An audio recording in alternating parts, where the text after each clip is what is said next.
सिया राम, सिया राम, सिया राम, सिया राम, सिया राम, सिया राम।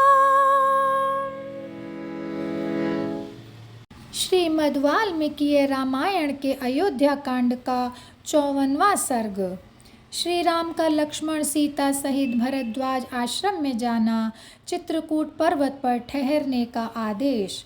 उस वृक्ष के नीचे रात बिताकर सूर्योदय होते ही वे लोग आगे बढ़े। वे मार्ग में अनेक सुंदर स्थानों को देखते हुए आगे बढ़ रहे थे। यात्रा करते करते फिर दिन समाप्त होते ही श्री राम ने लक्ष्मण से कहा, हे लक्ष्मण, वे देखो, प्रयाग के पास भगवान अग्निदेव की ध्वजा रूप उत्तम धूम उठ रहा है। मालूम होता है मुनिवर भरद्वाज यही हैं और हम लोग गंगा यमुना के संगम पर आ पहुँचे हैं, क्योंकि दोनों नदियों के टकराने से जो शब्द उत्पन्न होता है वह सुनाई दे रहा है। काष्ठ आदि से जीविका चलाने वाले लोगों ने जो लकड़ियाँ काटी थीं वह भी यहाँ दिखलाई पड़ रही हैं। इस तरह बातचीत करते हुए वे भरद्वाज आश्रम पर जा पहुँचे।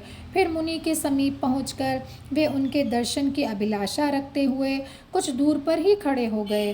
फिर शिष्यों ने अपने आगमन की सूचना दिलाकर उनकी आज्ञा से पर्णशाला में प्रवेश करके भरद्वाज का दर्शन किया। उस समय महात्मा भरद्वाज शिष्यों से घिरे हुए आसन पर विराजमान थे।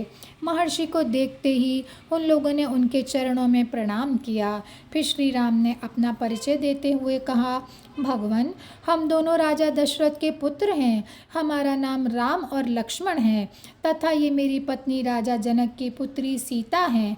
प्रभो, हम लोग पिता की आज्ञा से 14 वर्षों तक के लिए वन में निवास करने आए हैं। मुनि भरद्वाज ने श्री राम की मधुर वाणी सुनकर उन लोगों को कंदमूल, फल इत्यादि खाने को दिए। साथ ही उनके ठहरने के लिए स्थान की व्यवस्था भी कर दी। महर्षि के चारों ओर जो पशु पक्षी और ऋषि मुनि बैठे थे, उन्होंने भी अतिथि रूप में पधारे श्री राम का स्वागत किया। तत्पश्चात श्री राम के आसन ग्रहण कर लेने पर मुनि भरद्वाज जी बोले, मैं दीर्घ काल से तुम्हारे आगमन की प्रतीक्षा कर रहा हूँ। आज मेरा मनोरथ सफल हुआ है। मैंने सुना है कि तुम्हें अकारण वनवास दे दिया गया है, अतः तुम संगम के समीप इस स्थान पर ही निवास करो। मुनि के ऐसा कहने पर श्री राम बोले, भगवन, यह स्थान अयोध्या के समीप है, इसलिए यहाँ मुझसे मिलना सुगम समझकर इस आश्रम पर लोग प्रायः आते जाते रहेंगे। इस कारण हम लोगों का यहाँ निवास करना ठीक नहीं जान पड़ता। आप ऐसा स्थान बताइए जहाँ सीता प्रसन्नता पूर्वक रह सके। श्री राम के इस शुभ वचन को सुनकर भरद्वाज मुनि बोले, हे तात, यहाँ से 30 कोस की दूरी पर चित्रकूट नाम के एक परम पवित्र पर्वत है। वहाँ बहुत लंगूर, बंदर और रीछ निवास करते हैं। तुम लोगों को भी उसी पर निवास करना है। उसके शिखरों के दर्शन मात्र से कल्याणकारी पुण्य कर्मों का फल मिलता है। वहीं बहुत से ऋषि मुनि तपस्या करते हुए स्वर्ग लोक को चले गए। उसी पर्वत को मैं तुम्हारे रहने के योग्य समझता हूँ, अथवा तुम वनवास के उद्देश्य से मेरे साथ ही रह सकते हो। ऐसा कहकर भरद्वाज मुनि ने उनका खूब आदर सत्कार किया।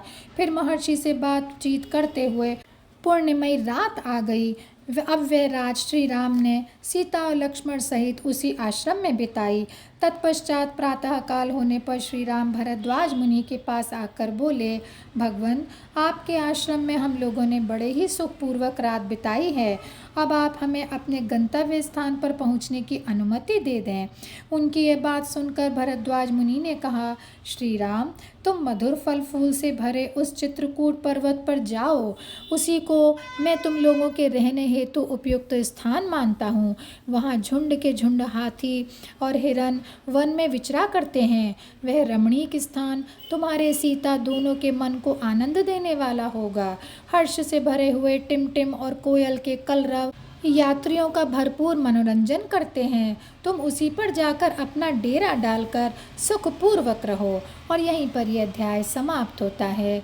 जय सिया राम, जय सिया राम, जय सिया राम।